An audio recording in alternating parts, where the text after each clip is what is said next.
जगातले बहुतेक यशस्वी लोक नेहमीच वैतागलेले असतात, कारण त्यांनी त्यांच्या जीवनाची वाढ न करता स्वतःच्या कामात वाढ केली आहे.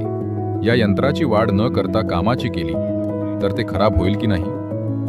तुमच्याकडे एक छोटीशी गाडी आहे जी ऑफिसला जाण्यासाठी ठीक होती, पण तुम्हाला इच्छा झाली की तुम्हाला फॉर्म्युला 1 ट्रॅकवर जायचंय. त्याच गाडीनं तुम्ही गेलात आणि तिला जोरात चालवलं. आता चारही चाकं 4 वेगवेगळ्या दिशांना जातील. जरी मर्यादित काळासाठी आपण आपल्या व्यक्तिगत स्वरूपाच्या सीमा मिटवू शकलो, तर तुम्ही प्रचंड प्रमाणात जीवनशक्ती आत्मसात करता. हाच योग आहे. एकीकरण घडत आहे. जे तुम्ही होता आणि जे तुम्ही नव्हता ते हळूहळू एक होत आहे. अचानक या विश्वाची विशालता तुमच्या आतमध्ये येते. तुम्ही तुमच्या व्यक्तिगत अस्तित्वाच्या सीमा मिटवल्या तरच या ब्रह्मांडाची शक्ती तुमच्यासाठी उपलब्ध होते.